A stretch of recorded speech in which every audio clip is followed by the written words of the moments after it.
Hi, I'm Dwayne Brown. Tonight on KPBS Evening Edition. A victory for advocates of women in combat. San Diego school officials say no pink slips this year, but that doesn't mean the school district's money problems are over. And low frequency but high impact weather events caused San Diego's utility company to invest in a forecaster or two. KPBS Evening Edition starts now.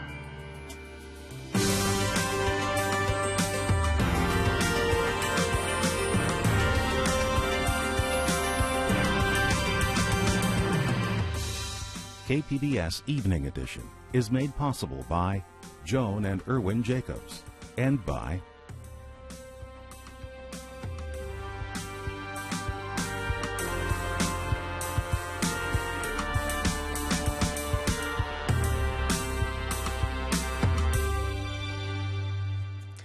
Hello, good evening. Thanks for joining us. A major announcement from the Defense Department tonight regarding women in the military. Women may begin serving in combat as soon as this year. Today, the Joint Chiefs of Staff overturned a 1994 rule preventing women from serving in combat units. The military has until January 2016 to appeal. Now, last May, more than 14,000 military jobs opened up to women that had previously been closed because of their proximity to combat. This decision could open more than 230,000 additional jobs, mostly in the Army and Marine infantry units. There are 196,000 women serving on active duty in the military. House of Representatives passed legislation today to temporarily increase the federal debt limit. It allows the government to borrow money and avoid default, but only until May. Most Republicans backed away from previous demands that increases in borrowing must be equal to spending cuts. The Senate is expected to approve the bill as early as Friday. The debt measure would also withhold pay for lawmakers if either chamber fails to pass a budget plan. The top Marine in San Diego says cuts to the military could impact the Corps here. Lieutenant General John Tulin was speaking this morning before the San Diego Military Advisory Council. The group looks out for defense industry in the region. Now, the commander from Camp Pendleton says budget cuts would hurt their ability to respond to global crises because transportation would be impacted. The ACLU says more than 20,000 California school children are not being taught English, and it's threatening to sue if something isn't done in 30 days. State law says non-English speaking students are entitled to language instruction, but an analysis of state data shows thousands of students aren't getting it. The report looks at information from the 2010 school year, and it includes several districts in San Diego and Imperial counties. The ACLU says school districts have offered several explanations. A Grossmont district official told KPBS they disagree with the numbers. The president says immigration reform is one of his top priorities, and San Diego has a lot riding on the issue. Amitha Sharma is in for Peggy Pico tonight. She has more on what's at stake. Our journey is not complete until we find a better way to welcome the striving, hopeful immigrants who still see America as a land of opportunity. Until bright young students and engineers are enlisted in our workforce rather than expelled from our country. President Barack Obama signaled once again in his inaugural speech this week that immigration reform is a top goal in his second term. One day later, San Diego Mayor Bob Filner addressed a rally backing comprehensive changes in U.S. immigration policies. Here to discuss what reform might look like and whether it should even happen are Pedro Rios, director of the American Friends Service Committee, and Ted Hilton, chairman of the Taxpayer Revolution. Pedro, let's start with you. There are anywhere between 11 million to 12 million undocumented workers in this country. There's a lot that comes under the immigration reform umbrella: amnesty, path to citizenship, guest worker program, just legal status. What does immigration reform look like to you? For our coalition, there are three fundamental points. One is what to do with the a million people that are here or more. Creating a pathway to citizenship, I think, is the first point. Secondly, it would be doing something that holds agents accountable, that creates oversight mechanisms, that makes agencies transparent. And then thirdly, ensuring that there are protection of workers' rights. Specifically, if there's talk about implementing much more types of programs that review people's employment status at the workplace.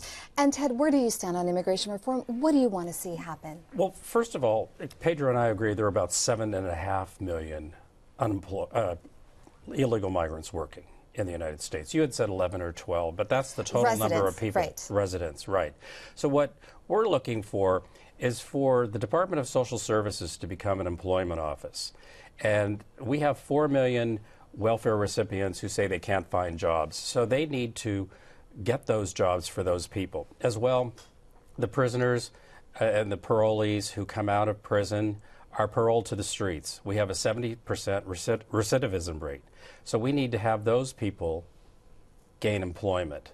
And we need to help those people. We also have a serious disability fraud problem in the United States. We have over half of the disability recipients are claiming mood disorder or some very suspicious ailment, which is very difficult to disprove. So you're thinking that those people will return to the payrolls and you want jobs available for them. Do you see them as competing for the same jobs that undocumented workers are? Some of them are going to have to take those jobs whether they like it or not. Now, just like the 1930s. Republican Senators Lindsey Graham and John McCain recommitted themselves to immigration reform soon after the November election. A poll came out this week by AP saying that 2/3 of Americans actually favor opening up a path to citizenship for undocumented residents. What are you doing and others to make sure that voices like yours are heard in this immigration debate?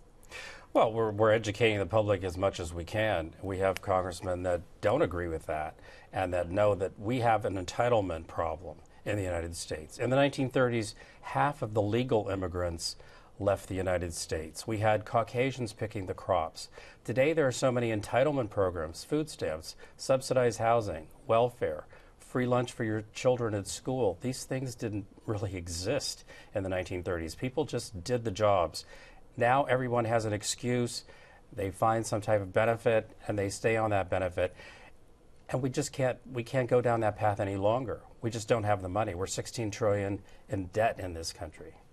Pedro, as you know, the Republicans took a real drubbing in the November elections. We do see the party softening its position on immigration reform. How big of a political necessity is it for them? Well, if the Republicans want to remain politically relevant, they need to be tuned into the desires and the needs precisely of the immigrant community. It's not the 1930s anymore. We're in a much more globalized world. We need to ensure that we're meeting those needs and ensuring that people have access to the basic fundamental protections and rights that this country offers them. Ted, yesterday there was this rally. Bob Filner said we need to change the way we see the border here in San Diego. How do you see the border here in San Diego? Well, they are two different countries. We're closer to Maine philosophically than we are to just Tijuana across the border. But, I mean, we can share cultural events, those types of things. But I still feel that we need to focus on the Americans that need to work rather than be paroled to the streets or collect unemployment on an extended basis. I mean, we just can't continue that. We're going to have to wrap it there, unfortunately. Okay. Ted, Pedro, thank you so much for speaking to us today. Thank you. Junior Seau's family has filed a wrongful death lawsuit against the NFL, accusing the league of hiding the dangers of repeated blows to the head. Seau was diagnosed with a brain disease several months after he committed suicide last year. The family says the former Chargers linebacker started showing symptoms as early as the mid-1990s. San Diego golfer Phil Mickelson says he has no problem paying his fair share of taxes, but he doesn't know what that is. Earlier this week, Mickelson said new tax laws might prompt him to make drastic changes, including possibly leaving the state. At a news conference today, Mickelson says he's not sure about moving, but he says talking about taxes on his multi-billion-dollar earnings was insensitive to those who can't find work. California has some extra cash in its coffers this month. The legislative analyst says the state is going to finish January with about $4 billion more than expected. The Sacramento Bee reports the boom could be the result of accelerated tax payments at the end of 2012. And if so, the state could see less money in the next fiscal year. Home foreclosure has hit a 6-year low in California. DataQuick says more than 38,000 default notices went out in the fourth quarter last year. That's down 38% from the same time in 2011. Japan Airlines may change planes so it can resume service between San Diego and Tokyo. The airline's 787 Dreamliner jets have been grounded because of mechanical problems. Now, they're studying whether to put 777s on the route instead, but there will be no flights until Monday at the earliest. And shoppers at Trader Joe's will have to come up with a new nickname for $2 Chuck. The popular bargain wine sold for $1.99 has gone up to $2.49. You can blame a bad grape harvest over the past couple of years for the increase.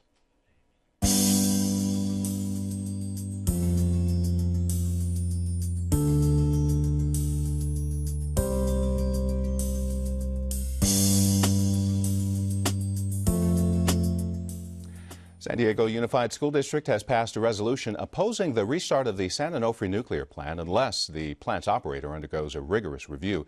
It says restarting the North County plant could have profound impacts on children if there's a nuclear accident. San Onofre has been shut down nearly a year because of problems with tubes in its steam generators. San Diego leaders got their first glimpse of what new revenues from Proposition 30 will mean to public schools. Amitha Sharma has a breakdown. What I'm about to tell you is the opposite of what you've heard for years. There are no planned layoffs at San Diego schools in the foreseeable future. That doesn't mean San Diego Unified is flush with cash, though. The district is facing a $90 million deficit. Joining me to discuss how the district plans to close the budget gap is School Board President John Lee Evans. Before we talk about closing this budget deficit, walk me through some of the cuts that the San Diego Unified School District has endured over the last several years and how that's affected education. Well, we've cut hundreds of millions of dollars from the budget. One year is 120, another year is 80, and those are just piled on top of each other. One of the biggest things has been in terms of class size increases. We haven't increased as much as some other districts, but we've had to increase our class sizes.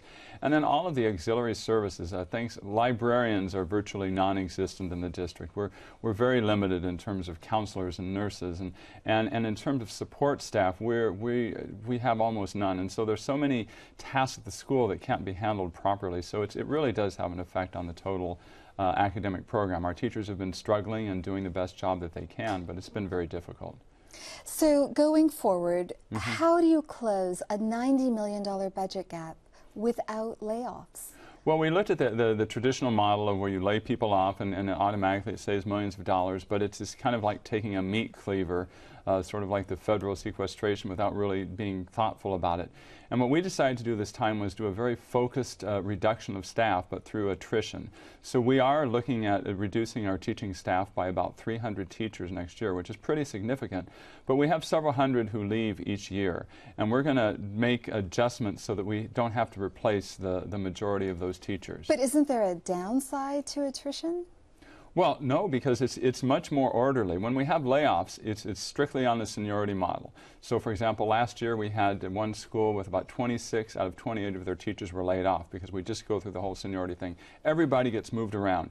This way, we do it on a very targeted basis. This school has one extra teacher. This school has needs one more teacher, and we move them around very carefully. We adjust the class sizes a little bit, but we don't do it on a massive scale. Because one of the things we have to realize, layoffs are not just layoffs. Layoffs mean we are massively increasing the class sizes. Now, selling property is also on the table, I understand. Right.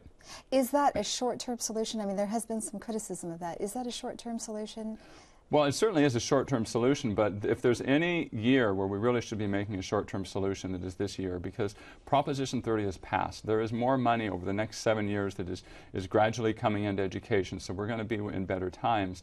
This first year, we're just trying to achieve stability. And if we can cover the gap with property sales for this 1 year, it'll be well worth it. Our first graders will only be in first grade 1 year. Our seniors will only be seniors 1 year. We're going to really utilize that money to get to a point where we are at a more stable budget situation. You mentioned Proposition 30. How much does the school district stand to receive from Proposition 30, and is that money a definite? Well, first of all, we go by the governor's proposed budget, and he has proposed putting $1.6 billion into the schools additional. He's saying over the 7 years he wants to get up to a $16 billion increase, but the first down payment this year is $1.6 billion. If you take San Diego Unified being about 2% of the state budget, that's somewhere around $30 million that would be coming to us from Proposition 30. We had hoped that it would be higher, but it remains to be seen. It still could be increased. With a Democratic governor and a Democratic legislature, it's very unlikely that the legislature is going to say, we want to give less money to the schools than the governor is proposing. There is news out in the Sacramento Bee this morning that the state of California raised $4 billion more than expected in the month of January through increased income taxes. I imagine the district is going to lobby for that money. Well, certainly, and I think that will affect what the legislature decides in terms of the funding for education. So that certainly is very, very hopeful news, but we have to prepare for what the governor has proposed at this point. It's very likely, we certainly hope that by the final budget adoption in May or June, that it will be higher than that and we won't have to make some of these sacrifices. Very quickly now, you know, the budget, or the governor made a big deal about keeping a certain amount of reserve and being fiscally disciplined in in California's budget. Where do you stand on that? We have been a fiscally disciplined district, and we have one of the highest credit ratings of any school district in the state. So we've been able to balance our educational mission and our fiscal responsibility. It hasn't been easy, but we've done it, and we will continue to do that. We have certain reserves. What's interesting is we are required to have reserves, and the state doesn't keep up their own reserves. John Lee Evans, thank you so much for speaking to us today. Thank you very much.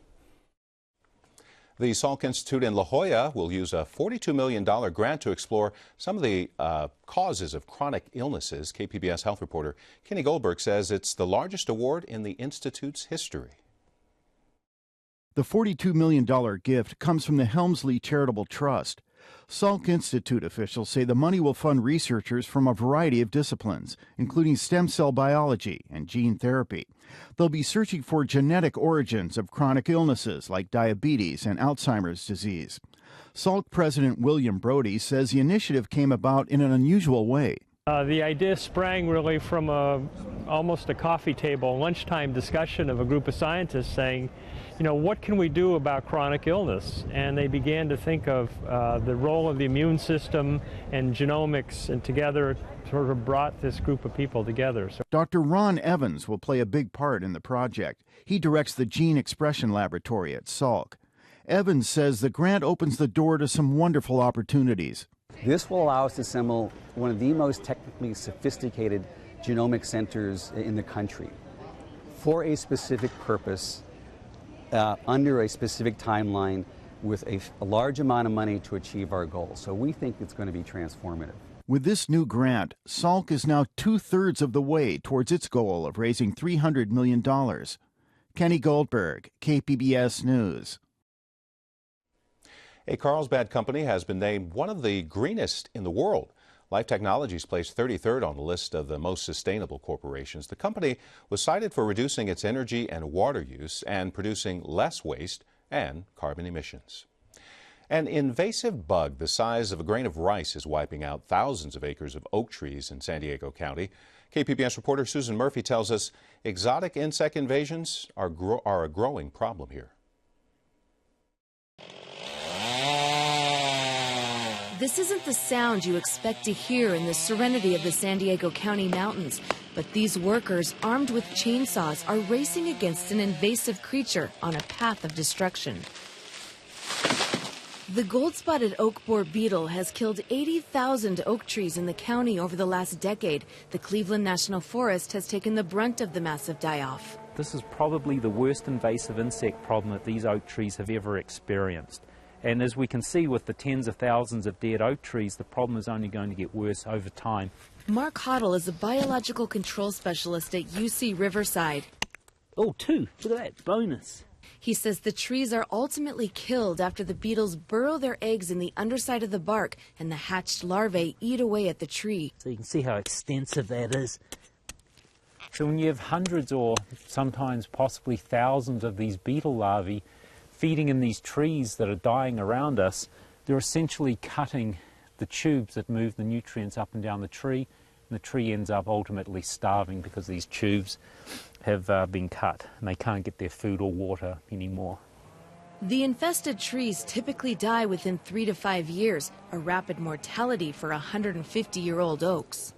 The beetle was first discovered in San Diego County in about 2004. Hoddle says it likely came here in a bundle of firewood from its native home in Arizona.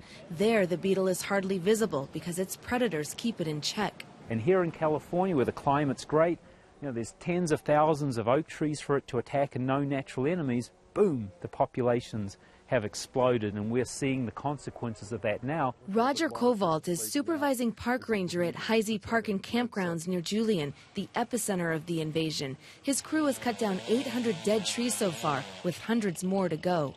The entrance drainage used to have a very full canopy of oak. Now most of the trees are down and the light shines through. It's quite sad. We're losing this canopy and campers miss it. Kovalt says the onslaught of dead trees has created hazardous conditions for park visitors and campers. Trails and campgrounds are often closed because of unstable trees. Well, safety is a big issue. They die, they fall, and we don't want them to hurt the public. You also have a increased fire danger with the dried out tree, more likely to burn if a fire comes.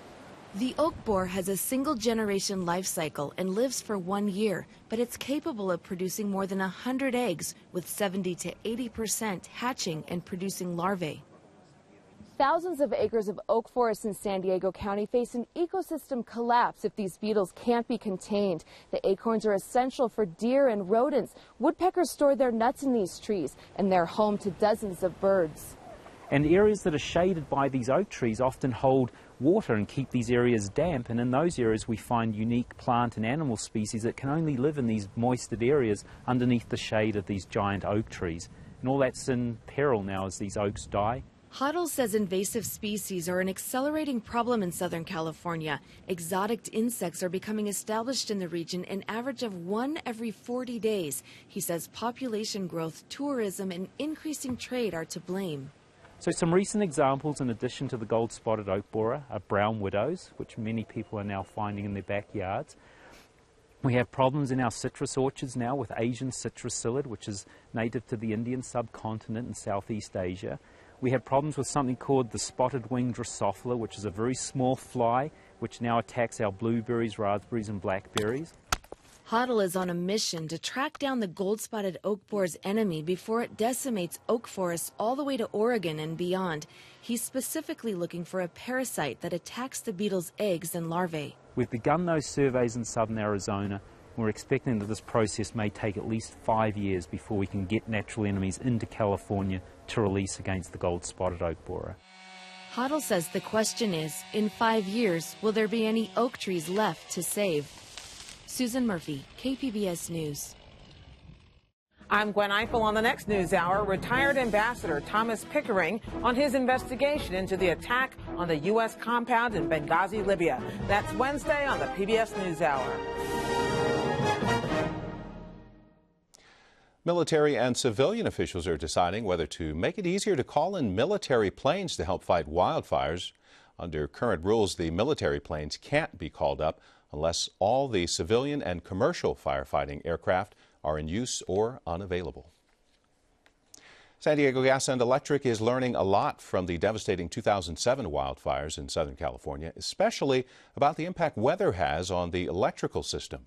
More than 500,000 people were evacuated from their homes in San Diego County after strong Santa Ana winds, and several wildfires caused the largest evacuation in the region's history. It was late October 2007. California was still in a drought, and 100-mile-an-hour Santa Ana winds were howling in San Diego's fire-prone backcountry. This would have been the second strongest Santa Ana wind event in our history. Steve Vanderberg should know. He's a meteorologist. I've been in windstorms, flash floods, but this was one of the scariest things I've ever experienced, not even really in terms of fire, but just the wind. The wind was so strong and so relentless. It was really scary for folks who were in the backcountry. Vanderberg was evacuated from his home in Julian. just like 500,000 other county residents. That's more than the number of people evacuated during Hurricane Katrina in New Orleans. After spending 10 years with the National Weather Service, Vanderberg is now one of 2 full-time meteorologists at San Diego Gas and Electric, where he helps them understand in real time the impact weather can have on our electrical system. Our network is one of the densest, most sophisticated weather networks in the country. If you've been to the rural backcountry, you probably recognize those contraptions on that power pole there. There are actually 144 of these weather stations that SDG&E has set up, particularly in the high fire zone areas. This weather vane measures wind speed. And the good news is, whether the power goes on or off, this thing keeps working on solar. And because strong winds can bring down power lines like they did in 2007, sparking wildfires. Vanderberg says having a forecaster on staff provides the company a heads up on how and where to respond. Using that information, the company can then stage crews ahead of time, field observers, and have people ready to go to respond to anything that may occur. SDG&E was one of the first utilities in the country to hire a meteorologist in 2008. They now have 2 who are on call 7 days a week. Big changes in our San Diego forecast, especially tomorrow. Rain possible along the coast, with temperatures dipping into the 60s. Wet weather as well in the inland valleys possible through Saturday. Rain in the mountains with temperatures dipping into the 50s. A bit warmer in the desert with rain expected tomorrow and Friday. And you can find tonight's stories on our website, kpbs.org/evening edition. Thanks for joining us. Have a great night.